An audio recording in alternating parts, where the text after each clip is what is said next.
A week before my wedding, my future in-laws took my fiancé on a family trip.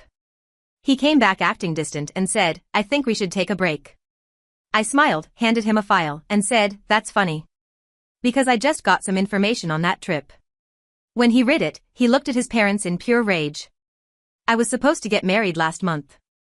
Everything was planned. Venue booked. Dress ready. Guests invited. Cake ordered. We spent months putting it together. The whole thing was happening in Savannah, Georgia, where we live. I thought everything was fine. My fiancé, let's call him Derek, and I had been together for 3 years. I honestly thought he was the one. We weren't perfect, but no one is. We didn't fight much. He made me laugh. We wanted the same things. I was happy. His parents? Not so much. His mom, Ruth, is one of those people who looks at you like she's deciding if your shoes are expensive enough to speak to you. His dad, Walter, doesn't say much unless it's to brag about his car or complain about kids these days. They never really liked me. I'm not from some fancy family. I have a normal job. I don't care about golf memberships or which school you went to. I knew they thought Derek could do better, but he always told me not to worry. He said they'd come around. They didn't. About a week before the wedding, Derek told me his parents were taking him on a family trip to Miami. No real reason. Just one last getaway before the wedding. I thought it was weird timing, but I didn't want to start a fight over it. So I said okay. Looking back, I should have known something was off when he seemed way too eager to leave. He barely said goodbye when he left that Thursday. By Saturday night, I knew something was wrong. My best friend Callie lives in Miami. Total coincidence. She works at a bar downtown, the kind of place people go when they want to show off how much money they have. She called me during her shift. "Hey. Isn't Derek supposed to be getting married next weekend?" "Yeah, why?" "Well, I think I just saw him. With his parents. And some girl." My stomach dropped. She said they'd been sitting at one of the VIP tables all night. Derek. His mom. His dad. And some random girl. Young, blonde, fake tan, short dress. Not someone who looked like she just happened to be sitting near them. Callie said Ruth and Walter were all over this girl. Laughing with her. Asking her questions. Derek wasn't exactly pushing her away either. That's when it hit me. They didn't just want to get away before the wedding. They wanted Derek to meet someone else. And they were doing it right before I was supposed to marry him. I don't remember much after that call. I sat on my couch in silence for a long time. Then I got mad. Really mad. And when I get mad, I get focused. Sunday morning, I started making calls. Found a private investigator in Miami who specialized in relationship issues. Paid extra to have him follow Derek and his family until they left. By Monday afternoon, I had the first batch of photos. Tuesday, I had video. Wednesday, I had a full report. Restaurants. Hotel bar. Poolside. Shopping. Another dinner.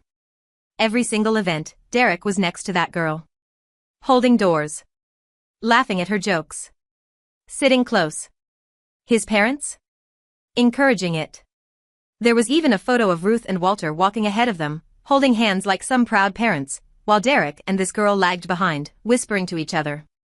I didn't tell anyone. Not yet. I just waited. Derek got back late Sunday night. Monday morning, he came over.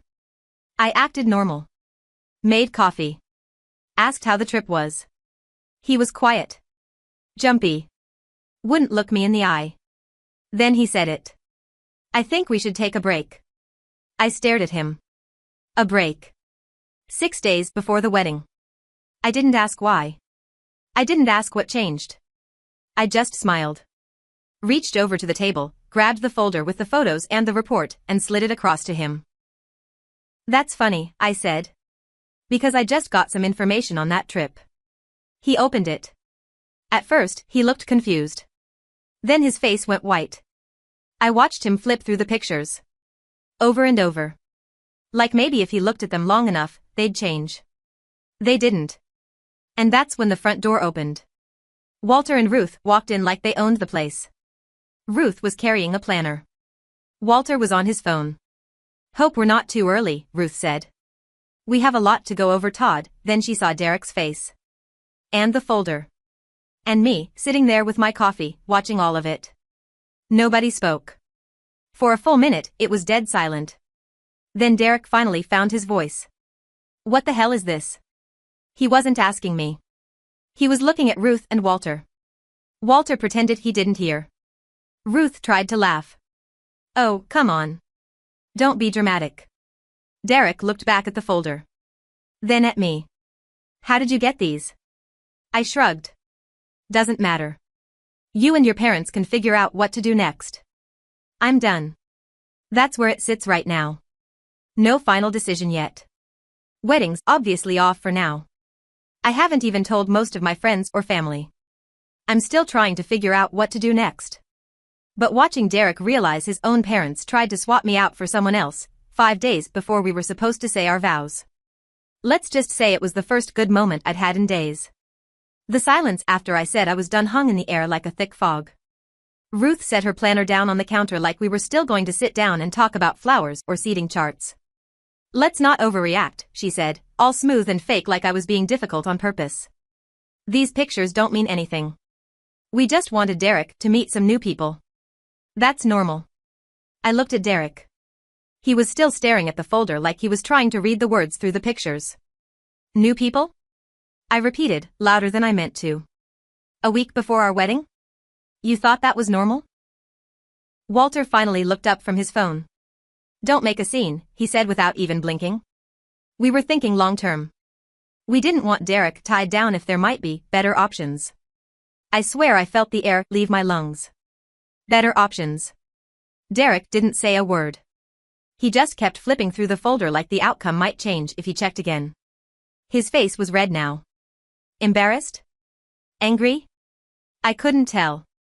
Maybe both. You let them do this, I said to him. You went along with it. He finally looked up. It wasn't like that. What was it like? I asked. You thought maybe you'd test drive someone new while your fiancé stayed home finishing the guest list? He rubbed his forehead like I was the problem. I just wanted to keep the peace. That's when I laughed. It wasn't even on purpose. It just came out. Loud and sharp. Keep the peace? I said. You could have just told me you didn't want to get married. Instead, you flew to Miami to see if someone better came along. Ruth sat down on the couch like she owned the place. This is getting ridiculous. We didn't tell you because we knew how you'd react. Emotional. Over the top. Look at yourself. I don't even know what came over me, but I picked up the folder, pulled out one of the photos of Derek and the girl, Madison, according to the report, and held it up in Ruth's face. This is ridiculous, I said. You brought her on a trip with your son and tried to replace me. How do you not hear yourself? Walter stood up and straightened his jacket like he was about to leave a board meeting. You should calm down. This doesn't need to get messy. It was right then that something inside me shifted. Oh, it's already messy, I said. And it's about to get worse. I didn't even mean to say it. It just slipped out. But the second I did, I realized I wasn't bluffing. I still had the rest of the PI's report sitting on my email. A whole lot more than what I printed. Receipts. Room charges. Flight changes. I even had a video of Ruth and Madison sitting at the hotel bar while Ruth told her, word for word, once this little wedding blows over, you and Derek will have all the time in the world.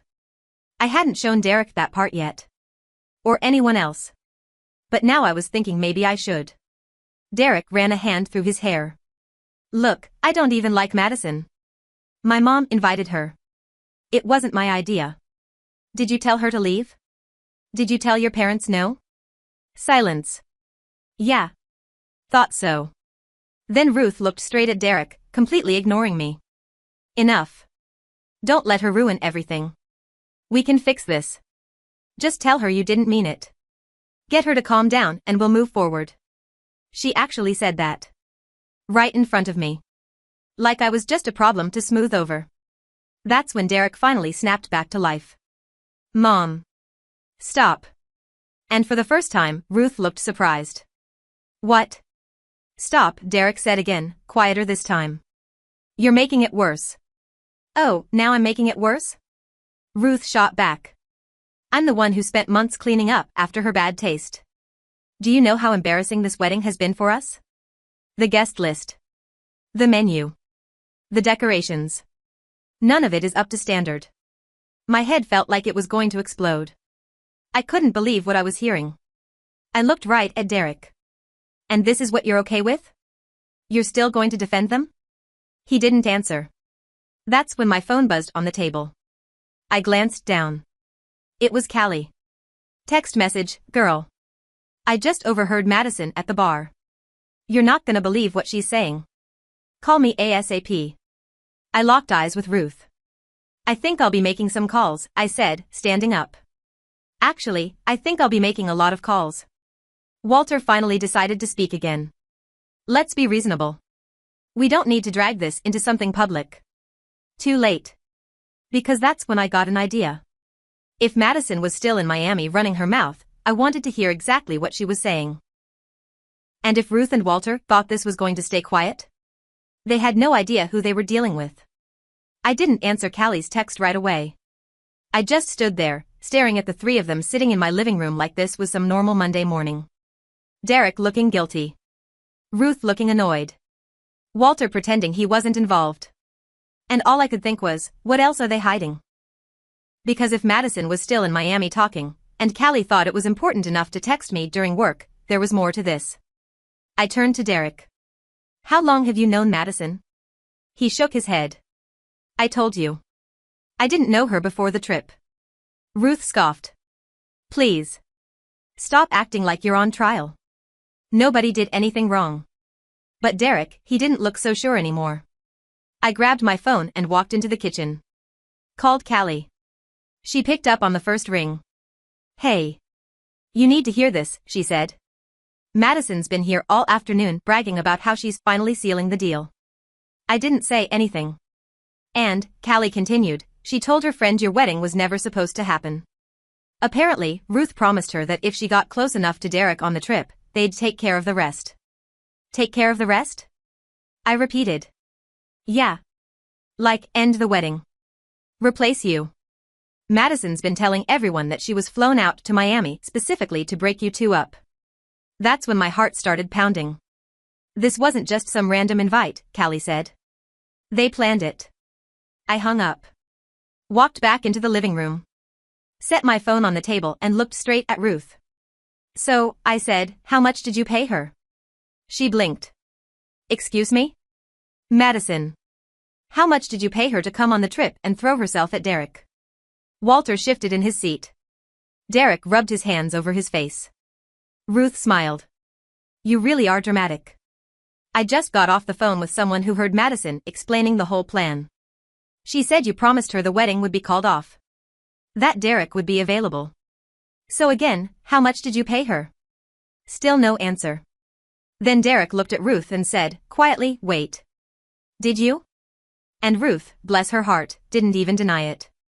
She just shrugged. We gave her a little incentive. Nothing serious. A few gifts. Some spending money. Why are we acting like this is such a crime? I couldn't believe it. They paid her.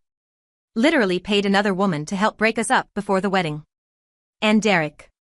He just sat there like he was realizing how deep in it he really was. I thought you invited her as a friend of the family, he said. Ruth laughed. Please. You didn't seem to mind her company. Now Derek looked sick. That's when I decided to take it further. Oh, and by the way, I said. Madison's been running her mouth all day. If I wanted to, I could share that little story with a few people. Maybe post it online.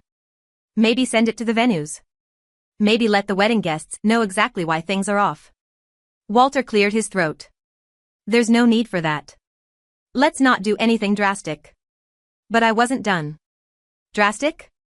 I said. You think I'm being drastic? Your family tried to replace me a week before my wedding. And I'm the problem? And then, like the cherry on top, my phone buzzed again. Another text from Callie, just found out Madison's still in town. And she's asking when Derek's coming back. I looked at Derek. Did you know she stuck around? He shook his head fast. No. No, I didn't. I haven't talked to her since the trip. I swear. But now the pieces were clicking into place. Ruth hired Madison to get in Derek's head. Ruth probably promised her more than just spending money. Madison was clearly expecting this to turn into something real. And Derek? Either he was lying or he was clueless. Neither was good. Tell me the truth, I said to him. Did you ever want to call off the wedding before Miami? He hesitated. Maybe, he finally said. I wasn't sure. And they kept saying, maybe I should see what else is out there. I just nodded. Cool, I said. Good to know. Because that was all I needed. I wasn't just dealing with manipulative future in-laws. I was dealing with a man who sat back and watched it happen, then called it keeping the peace. And Madison? Madison wasn't just some girl they invited on a whim. She was part of the plan. A plan that wasn't over. Because if she was still in town waiting for Derek to come crawling back, Ruth's little swap wasn't finished yet. But here's the thing, neither am I. And now I have all the proof. And now they know I know. And now I'm thinking it's time they finally get what they deserve. I didn't sleep that night. I stayed up just replaying everything over and over. The trip. Madison. The lies. The fact that Derek admitted he wasn't even sure he wanted to marry me before Miami. And now I knew why the whole trip felt off. It was never a family getaway. It was a setup. By morning, I knew exactly what I wanted to do. I made a few calls. I forwarded the PI report to my best friend Callie. I texted my maid of honor, Tina, to meet me at the coffee shop near my apartment. I needed backup. Are you sure you're ready for this? Tina asked. Oh, I'm past ready, I said. It's time they explain themselves in front of everybody. And that's how I ended up inviting Derek, Ruth, Walter, and Madison to the venue the next day. The actual wedding venue. I told them we needed an urgent meeting about the ceremony. Ruth, of course, loved the idea of a last-minute rehearsal. She had no clue what was coming. By noon, everyone was there. The venue staff were setting up chairs for the real wedding, which was supposed to happen in a few days. It felt surreal watching them work while my entire relationship was about to explode. Madison showed up last. Dressed like she thought she was the bride. Short white dress. Heels. Makeup like she was heading to a nightclub. When she walked in and saw me, she smirked. I didn't realize this was a group meeting, she said, loud enough for everyone to hear. Yeah, I said. Figured we'd clear the air. Everyone sat down at one of the big round tables meant for the reception.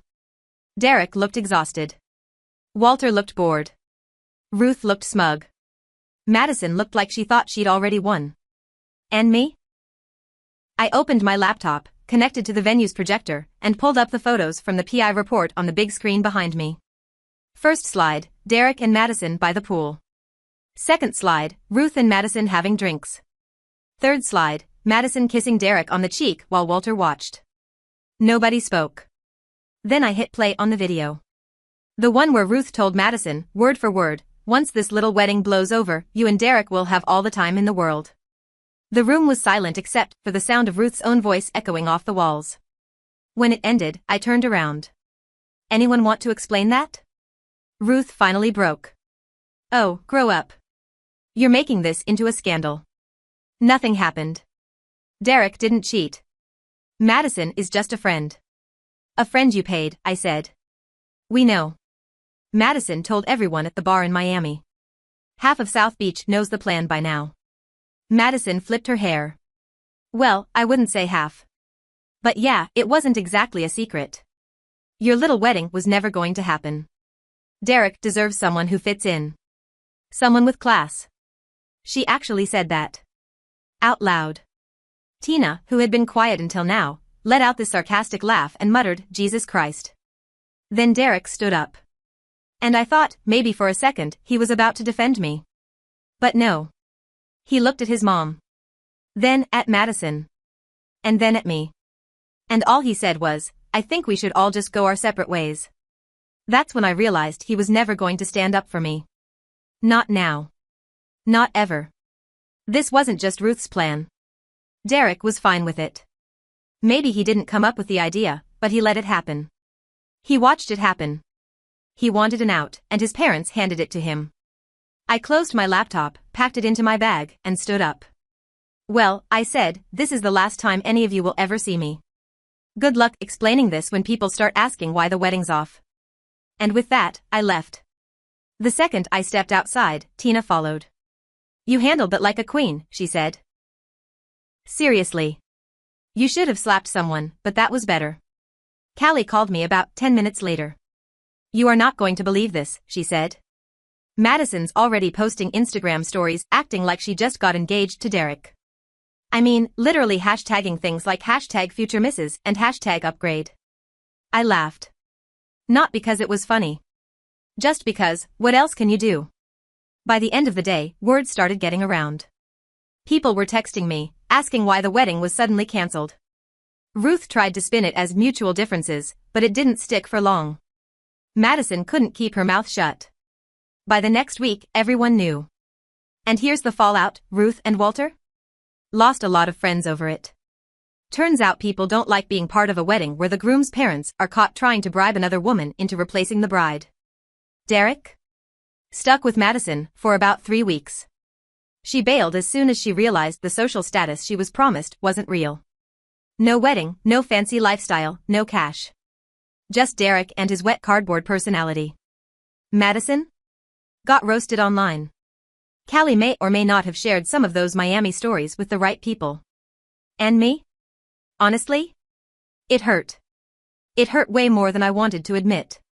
For a long time, I kept wondering what I missed. How I didn't see the signs. How Derek let it get this far. How Ruth and Walter thought they could actually pull this off like we were characters in some soap opera.